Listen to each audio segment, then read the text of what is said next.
was good, y'all? It's your boy JD6 here. I'm with my man. Shout out to KC Sports Authority. Make sure y'all go check that podcast out, man. You heard the man.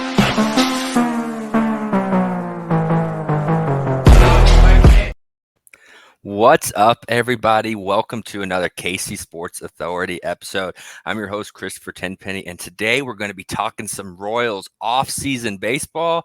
And joining me, I have Jacob Millihan of Royals Rundown Pod, the Kings of Kaufman. You can even catch him on with C-Dot on 6 Cent Sports every now and again. Hey, Jacob, what is up, my man? How you doing? I'm doing good, Christopher. Long time since we chatted last. I've been running with you, it seems like, for the better part of a decade almost. So it's great to sit here and talk some Royals baseball with you. For sure, man. Hey, that Royal Twitter is strong, man. It is. We got a motley crew of us in there, and it's been going on for way too long, suffering way too long. Yeah, that's the truth. But finally got a winning season, playoff series win. I know it came up short in the ALDS, but I mean, first up, before we get into the offseason stuff, man, I just want to hear your thoughts. What was this season like for you as one of those sufferers? Man, so it is over at the podcast. One of the things I started trying to do last season was the recap after every single game. You know, sit down, talk about the game, get some of the postseason clips, things like that. And I think it was about May where I had to sit down. Like I can't suffer through each one of these games and then make myself go and talk about it some more. Last season was so bad, and then just to go and have a 30-win improvement. This was enjoyable baseball again at the very least. I know the story didn't end the way that we all wanted it to, but man, I could go and turn on a Royals game, any one of the 162 games, and know I'm going to go watch good competitive baseball, and I'm going to have something to take away from it. And there's going to be a purpose to the moves in the organization. So it was a refreshing season at the end of the day, and it really is setting high expectations for 2025. No, for sure. Like, it was one of those things to where you say it didn't end how we expected it to. Dude, it ended better than any of us could have imagined. That's true. Let's be honest.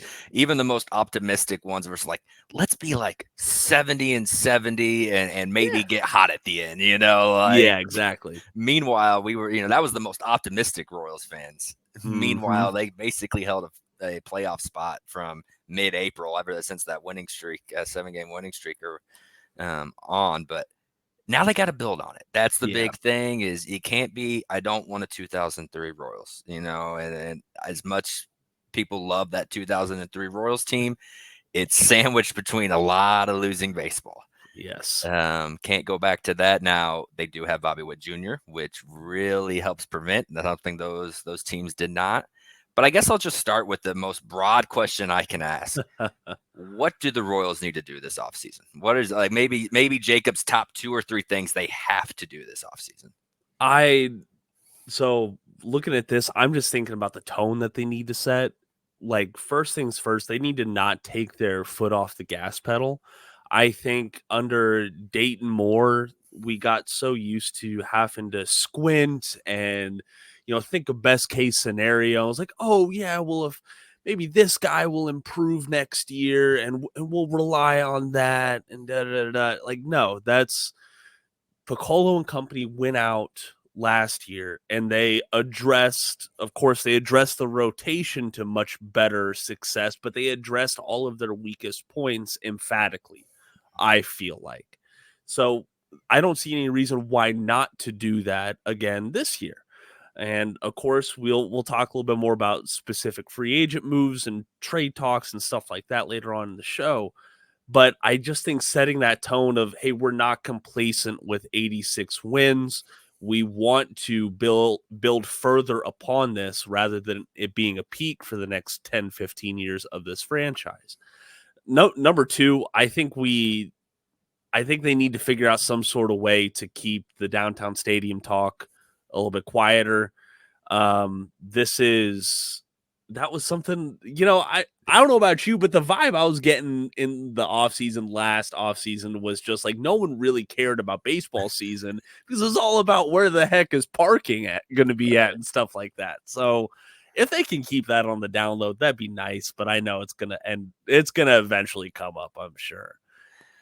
Yeah, it's like, how does it not come up at this point? And we don't need to make this a full stadium episode, but we can talk about it briefly. We can talk about it briefly. We're like, I'm excited for a downtown ballpark. I think a lot of the fans that are against it aren't this Royals Twitter group. We got, it's the casuals, which I guess is who you have to appease to. That's who you want. But at the same time, I'm like, I don't know if you guys are fully grasping like how big of a game changer financially it is to have a downtown ballpark. And that's the thing, especially, folks they're not thinking about that. They're not thinking about the Bally/FanDuel Sports Network deal and things like that. Baseball's a business. It's not a game. Okay. It's a business right now. And that is the best business move for them to move downtown. I would look forward to it. Right. I think that puts the Royals even more in the national spotlight at this bright, sparkling new stadium. So I would enjoy it, but I just don't like the discourse about it, man. Yeah. It's too divisive. It's more divisive than it needs to be, I think. No, for sure. Definitely. I'm sure we'll be talking about that more in the future. Yeah. But let's get back to this high of, playoff baseball going, I'd say toe-to-toe with the Yankees during the World Series. Obviously losing 3 out of 4 isn't what you want, but toe-to-toe. I guess the biggest thing for me is, what are they going to do with Michael Wacha? Because that's the biggest. That's the first thing on my checklist. He has a $16 million player option. The not luxury tag. The qualifying offer is $20 million. Yeah. So I haven't heard anyone else talk about this really, but if he declines it, which Wacha should, I am putting that $20 million on him immediately. Like $4 million raise. If he doesn't take it, wants a longer deal. I personally, if I'm JJ, I'm not offering Wacha a long-term contract. I don't know how much he has left, but that $20 million for 1 year, worst case scenario, if he goes somewhere else, you get a draft pick. Like, that's where I'm set. I'm wondering what you kind of think how they should handle Wacha. No, I absolutely think that that's the best course of action, Christopher. I really do. It seems like there are some foregone conclusions. It seems like when it comes to the Royals, the Adam Frazier mutual option getting passed on, right, and then Wacha also passing on his $16 million option. And like you said, it's not that big of a raise. That's probably what he'd be looking at on the free market right now. And there are so many, even if you don't bring Wacha back, let's say you offer him whatever it be, like 2 years, $40 million total, something like that. If he signs elsewhere for more money or for more length or control, then the Royals get a bevy of things back to them. Okay. They get a draft pick. And some of the other caveats about the team, they get some more benefits. But all in all, if he passes on the qualifying offer and goes elsewhere, it helps the Royals. So this is kind of a win-win in my eyes for the team. I do hope that they figure out something to keep him around in 2025 and 2026. He's been on, I think, 5 or 6 different teams in as many seasons for a reason.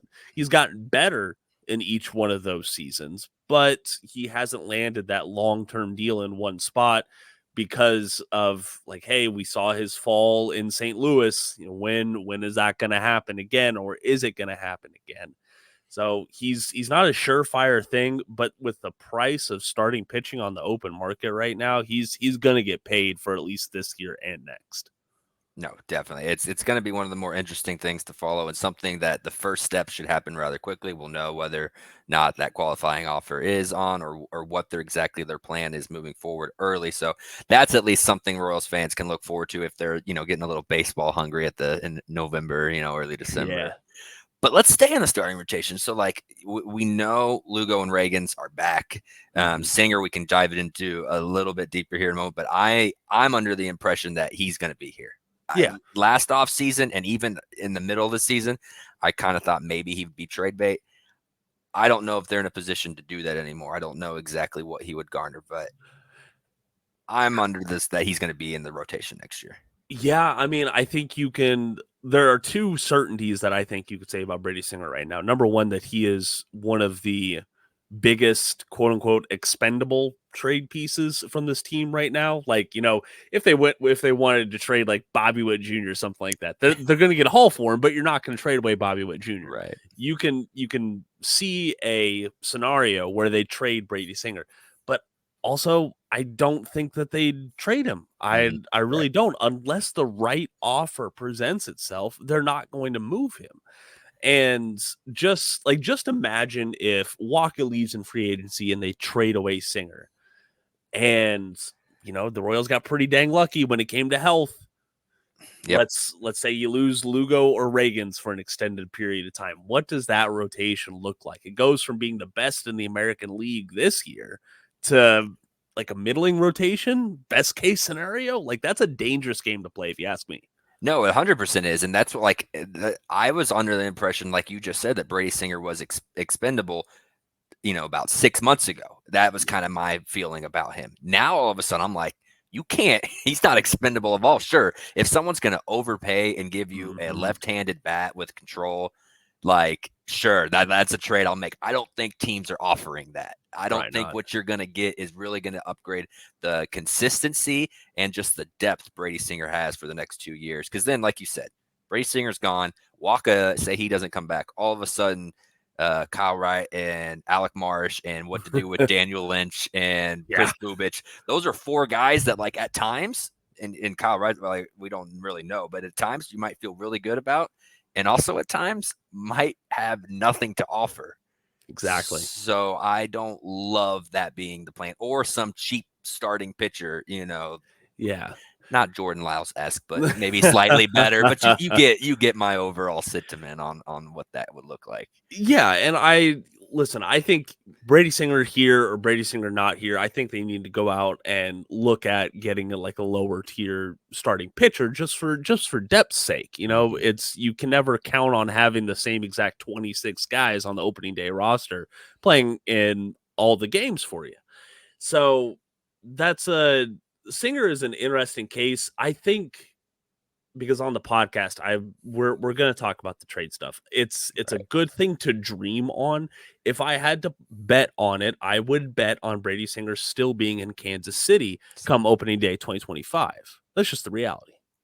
Right. And again, I don't know if I would have agreed with you in April or May, but I definitely wouldn't have. I 100% agree with you as of today, as the team stands. And before I get to what you would, because it sounds like you want to be aggressive in the offseason. And so before I get some names out of you, because everyone loves some names. Yeah. I want to dive into Kyle Wright, just since I did briefly mention him. I think people have seen him, have heard him. Like, he's next to Cotrero, or it feels like every time they show at the end of the game, there's Kyle Wright right behind Q.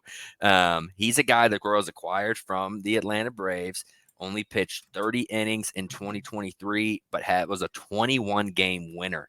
In 2022. Now, again, that was a really good Braves team. So, take wins with a grain of salt, but you still got to go out there and do it. What can fans expect from Kyle Wright next year, a guy who hasn't pitched in a while? What can they expect?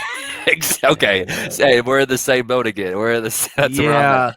It's tough, because you look at 2022, and I think that was the only thing that made him tradable and not like a DFA, because he pitched 180 innings in that season. In the other 5 seasons of his career combined, he's only pitched 100 more innings. Right. So he's a massive variable. He really, really is. Now, he was the 5th overall pick back in 2017 for a reason. Like, the guy is talented, but it's going to be interesting. This is going to be his first healthy offseason in quite a while. That has been the consistently what I'm hearing is hey, he's 100% right now. This is a normal offseason for him. He's not rehabbing, and it's easy to dream on what can Bove, what can Sweeney do with a talent like Wright. Can they bring him back to those 2022 heights?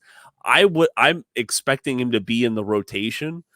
I'm expecting him to be in the 5 spot. Okay. I think he might be able to rise to 3 or 4, but I think he is going to be serviceable. I don't think he's going to be dominant. I think he's going to be serviceable, but I look forward to him proving me wrong. Yeah.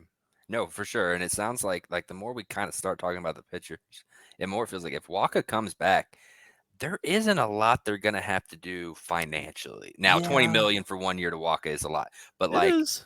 but it's gonna be depth pieces. It's gonna Yeah. like last year, they brought in Sam Long, which worked out. They brought in Tyler Duffy, who wasn't on the team, but like those are the kind of moves it feels like they're gonna make on the pitching front if they bring back Wacha. Now, if Wacha leaves, who's kind of those starting pitchers you're looking to maybe build that depth that need to be a little higher upgrade than some of the names we would be mentioning? Yeah, and that is There's not a lot out there. Like it's slim pickings. yeah, there's not a ton right now. Everyone's gonna look at Corbin Burns, at Kikuchi, and for good reason. But the Royals aren't gonna go out and get him. You know what I'm saying? I'm not suggesting that in the slightest. But you're going out there and you're looking at a guy like Jose Quintana, or I'm trying to think Soroka on is him. interesting for the same reason Kyle Wright is interesting. That's true. That's true. But And like now, that, but that's the level of move that you're going to make, Exactly, is you're going to take a big gamble. yeah, exactly. I don't think is why, again, we kind of keep coming full circle about why Singer's not expendable. Like the pitching market that the Royals would need to be in doesn't exist this No. offseason. So it's kind of a big deal that Chris Bubich came on and pitched like he did in the bullpen. And it's kind of a big deal that Zerpa kind of figured it out a little bit and that they got Urseg and Hunter Harvey's coming back. Because whether we're talking about starting pitching or the bullpen, the market to really improve the Royals will not be in, because they won't be in on Corbin Burns. They won't be in on Kikuchi. So we spent 60 minutes mostly talking about pitching, but that's just because that was the strength of the Royals. And like, I can't see a realistic way to where they spend the money required to upgrade beyond just, depth pieces. Yeah, and it is. They set the bar so high Right. in 2024. That is, if they replicate that in 2025, I'm chanting from the from the stands pretty loudly. Flabbergasted. I know, right? Here's a question for you though. What would you say to bringing back Michael Lorenzen? He was here for the latter half of the season. He was great in the rotation, but would you take a full year of him? So I think he's great depth. I like that he's able to go into the rotation and the bullpen. I shouldn't say worried, because even if the price is 5 to 8 million, like that's something they can afford. Yeah, it wouldn't be long term. I'm a little worried about how up and down he is at times. Like anyone who follows me on Twitter, which I don't know how many that's listened, knows I double as a Phillies fan. I'm a big Phillies guy.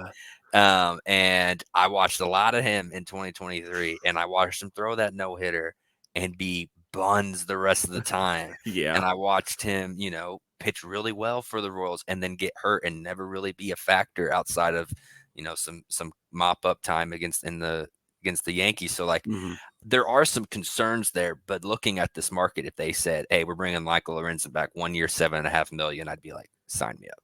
Yeah, he's a known commodity at the end of the day, and that I think that relationship with the coaching staff, and also knowing the culture and being a continuing factor in that culture would help the team more than it would hurt. You know what I mean?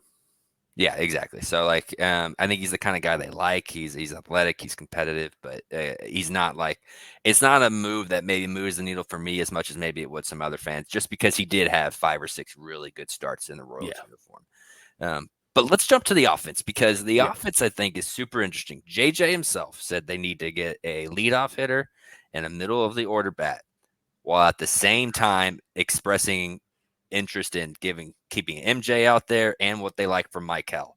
So like the math isn't mathing to me, because Renfro's coming back, which you can platoon obviously, but he's coming back. They like MJ and Michael. Massey and Bobby, Vinny and Salvi are all known guys.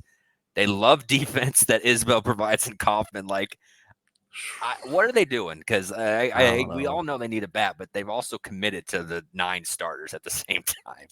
Yeah, and listen, I brought up Dayton Moore earlier, and he was known for his what's the kind way to say this, the end of season lip service that he would give fans.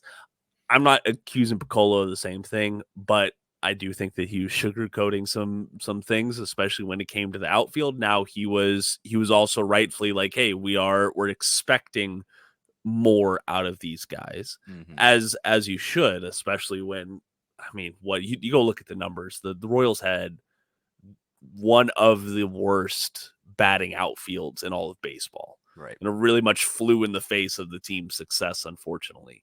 I think the outfield is the most readily improvable spot in free agency, though. If you I praise Fangraphs and all the numbers and the resources that they provide you with, the analysis and stuff like that. If you go look up their free agency tracker, do this little exercise for me, all y'all out there, before you talk about free agency. Pull up their tracker. The top third base free agency option. Can you take a guess who that is, Christopher? I honestly don't know now that Matt Chapman signed like in August. Like I don't know who it'd even be. The top one that they have listed, ranked by WAR, is Paul DeYoung. Okay. So, and we know who he was. Now, Bregman's going to get paid as he should. He had a really down year. He's still going to get paid.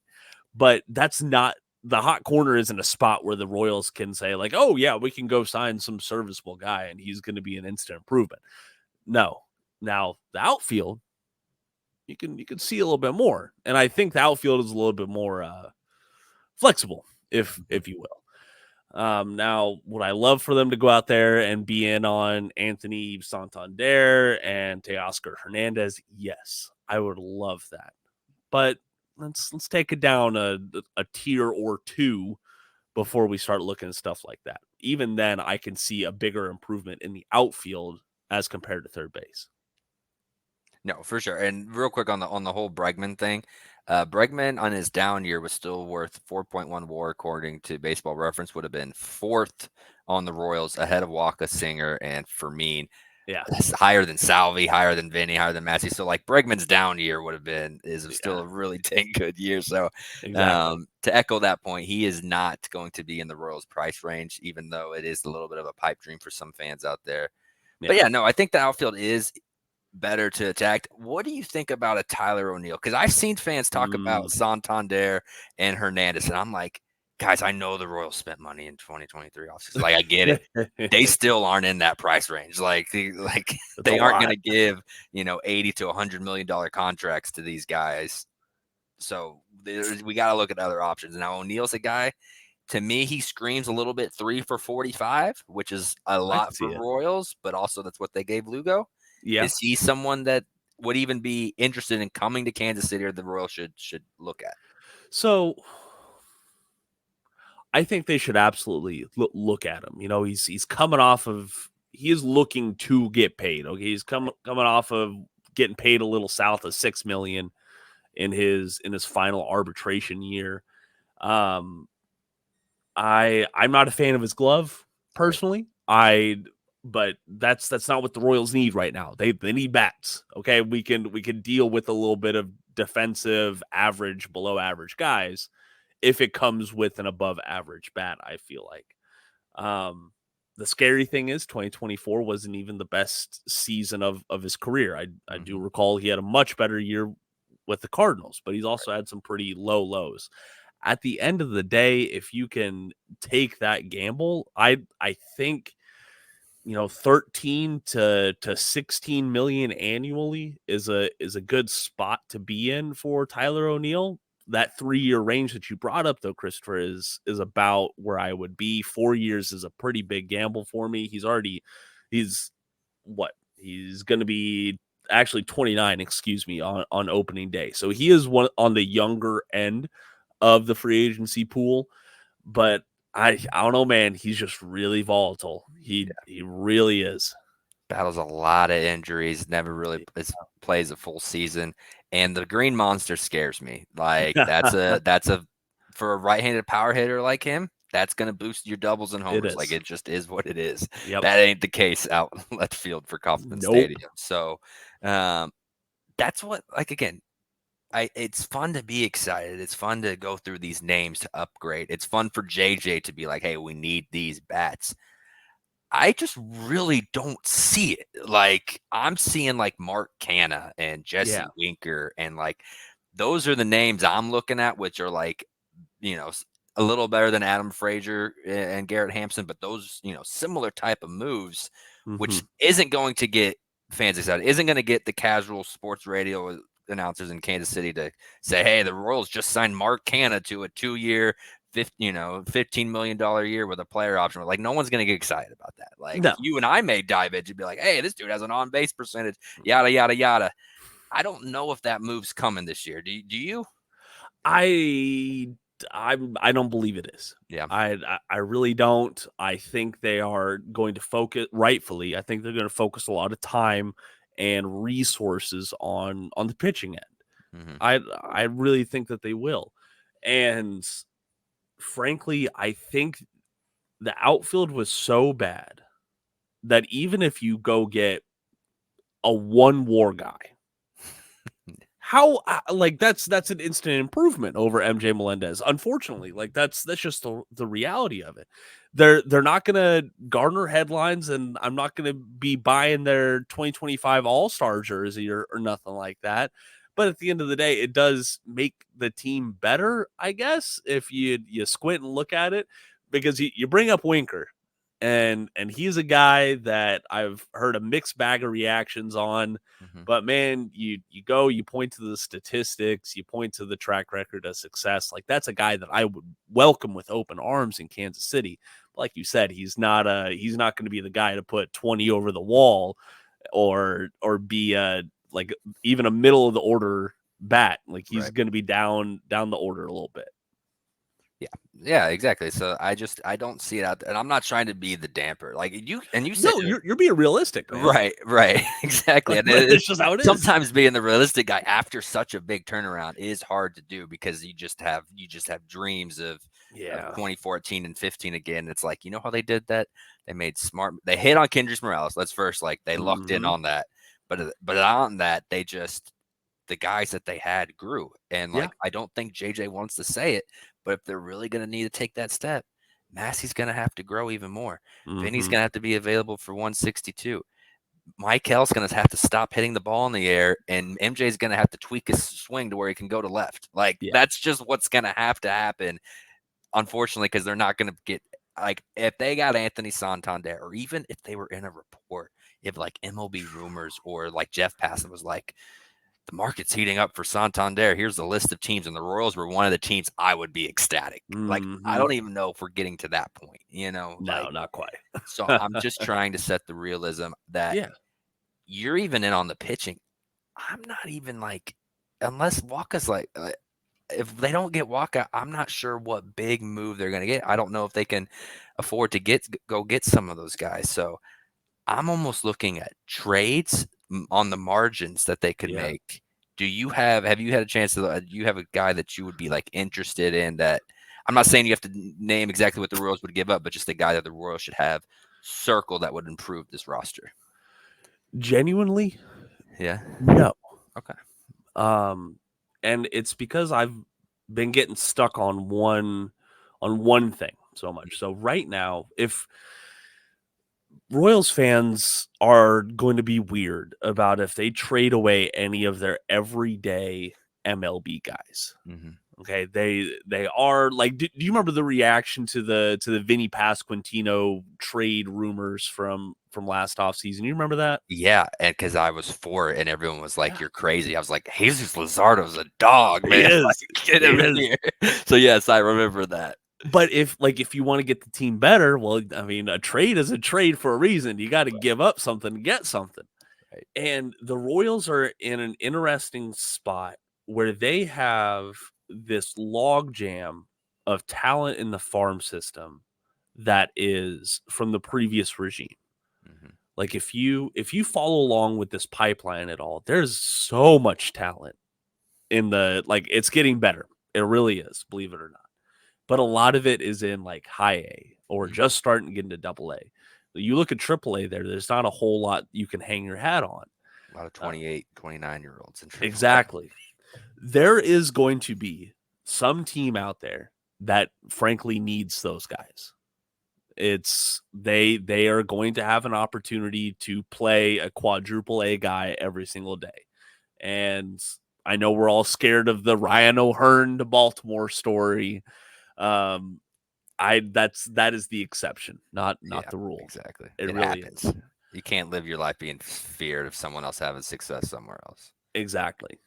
I do trust that they can explore trades using those limited chips. I'm not saying they're worth a lot, but they are available. And like you said, that is still improving on the margins. Like if you're telling me you can send I don't know, like a Drew Waters and a Cam Devaney somewhere for a guy who is a fringe 26-man roster guy, that's still an improvement over those two players. So you pointed to the 2014 and the 2015 teams. That is where they succeeded. Like, I'm sorry, I thought Nori Aoki was just the best thing since sliced bread, Right. and they gave up Will Smith for him. So that's where the team is going to have to succeed. That is where they're going to have to improve. It's going to be frugal. It's not going to be flashy, but as long as it's effective, Royals fans shouldn't really care.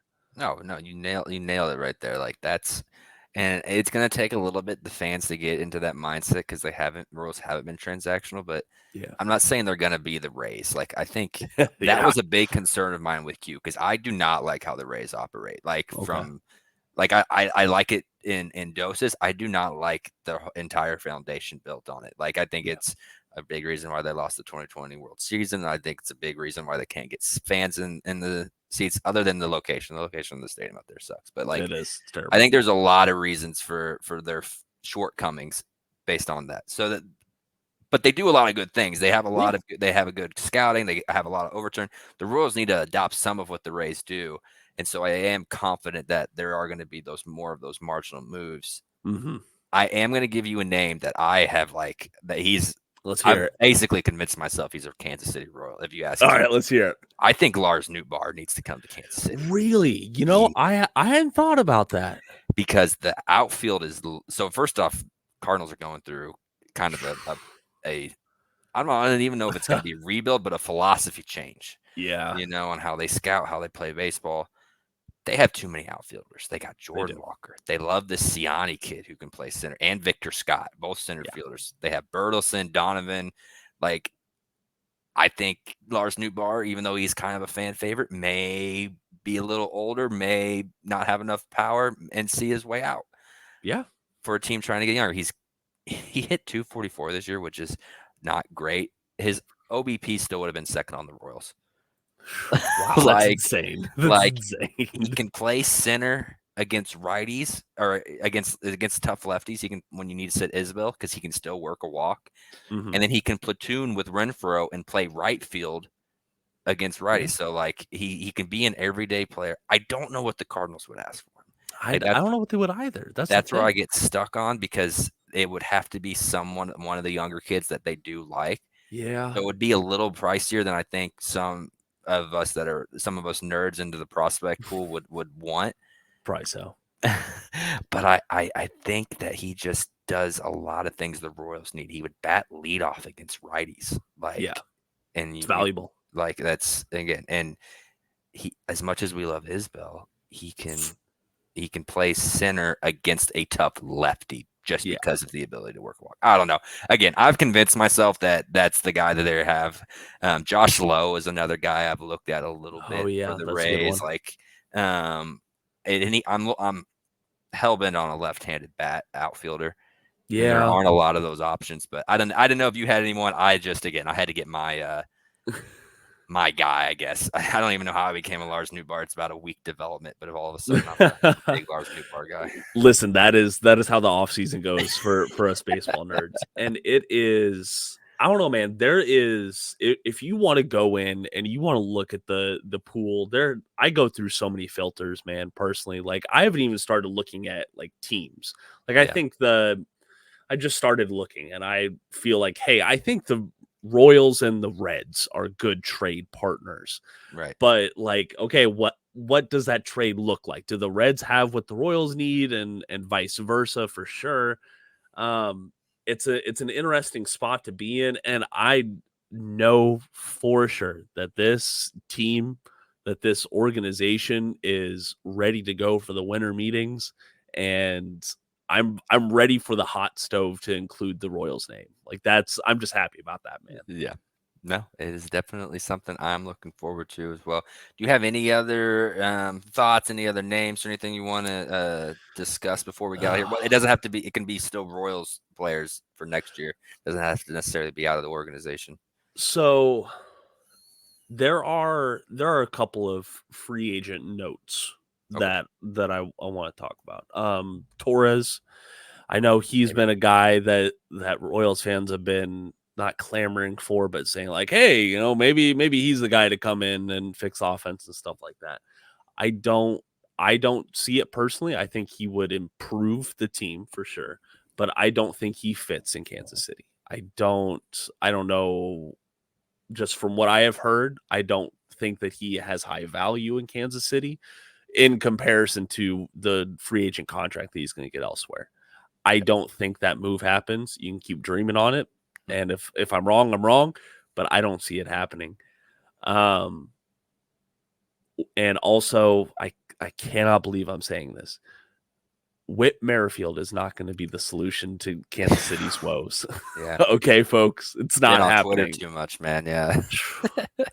Well, and it's not even so for listeners who've never heard of me. First off, I'm sorry, but secondly, I'm out here in Virginia. So my interaction with most Royals fans is I have either via email or social media. And so that's where I get a lot of my, how does the fan base feel about this, or how do they react to this? And Royals Facebook and Royals Twitter are two entirely different things, man. Yeah. Not even same humans. They are very, very different. And I still see folks talking about like, hey, Whit Merrifield he's a free agent. He can play the outfield. Should we bring him back? Like, no, that man is. I don't even know if saying he's a shell of his former self is the right way to put it. Yeah. I think the term you used is buns earlier, Christopher. Yeah, it is what I used. He is buns. He's washed. He's done. Like, put a fork in him. However you want to describe it. Whit Merrifield is not coming on this team. I like the Glaber talk in the sense of like the Royals aren't going to be able to pay him, but if he was on this team, he would be like the perfect DH against righties. Yeah, give Massey a day off against lefties. Like that part is appealing, but like, what is he going to cost, and what is he going to look like in the field on those days he's in the field? Like, so I'm with you there on Torres, even though someone with his skill set to a lesser degree is exactly what I want. Yeah, and listen, if you came to me and said, hey, you can have him for 1 year, $5 million, like I'm absolutely taking it. I'm not saying he's a bad player. I just don't think that he would be worth what I think his free agent contract is going to be. I'd give him and he's not going to get this. 2 for $20. I'd do it in a heartbeat for his age. And again, I think he's 28 years old. He's on the Yankees. He's in the World Series. Yeah, he's played very well in the playoffs. He's a name people know. I really think he's going to get a 4 for 70 or something like that, which is just. I don't think you're going to get that value from whoever signs it, and it's something the Royals are not going to be in on. So, hell no, they got burnt with the championship tax on Will Smith and Chris Stratton. yeah, Stratton coming back too. For those of you that thought Stratton was, maybe we'll see how they handle. Maybe they just need some money, but I wouldn't expect it with needing depth. But yeah, it's going to be interesting. I'm expecting much more marginal, less headline moves. I think they are going to be active. I think they are going to be in on guys. I think it's going to be on players that a lot of you, any casual baseball fans haven't heard of, which is fine. Yeah. Who had heard, who had heard of Kendrys Morales in 2015? Not a whole lot of folks did. Not a whole lot of folks. So, Josh Willingham had a big at bat in 2014 that no one really so that you can get better. Mm-hmm. Tommy Pham this year, I think he had the fantasy football store, so maybe a little bit more known, but not a guy a lot of people knew and had an impact down the stretch. So it's going to be that kind of move. It's not going to be Teoscar Hernandez. It's not going to be Anthony Santander. It's not going to be Jack Flaherty. Nothing like that. Man. So just set the bar, but that doesn't mean you shouldn't be excited for what's going to come and still be like reading the tabloids, if that's even a thing anymore, looking to see what the Royals do this offseason, because it's gonna be transactional, and this team is going to get better. That is one thing I am very confident in saying. Oh, listen, man, they should definitely go out there and get three WAR guy, just a really solid batter. They should go get that Carlos Santana guy. Okay, I think. Good night. His baseball reference page is like good with this team, good with this team, bad with the Royals, good with this team, good with this team. It's like, what did we do to deserve the only time Carlos Santana wasn't good? And he matches at Kaufman if he's not in a Royals uniform. It's so frustrating, man. So yeah, they'll find a way to bring Ryan O'Hearn back, because I think he's a free agent, and he'll hit 210 with a 300 slug or something. Something absurd garbage, like that. Yeah. But again, it's going to be fun. It's going to be interesting to watch. I think that's going to wrap it up for us today. Appreciate everyone who dropped in. Make sure to go give my guy Jacob a follow, and make sure to listen to it. They come out with content on Royals Rundown every Mondays and Thursdays, correct? Yep, that is correct. Anywhere you get your podcasts, go check them out, especially if you're looking for more good Royals content. They've got it there. So give them a holler. And if you've made it this far, which God bless you, make sure to hit the like and subscribe button down below over on the KC Sports Authority, because we're always coming out with KC related, whether it's Chiefs, Royals, KU basketball around the corner, getting a lot of people excited. KU football finally won a game for the first time in weeks. So something to keep an eye on. But again, thank you so much to everyone listening. And Jacob, thanks so much for joining. This was a lot of fun. Of course, man. All smiles over here. Thanks for having me on. Of course, man. Hey, we'll all talk to you next time. All right.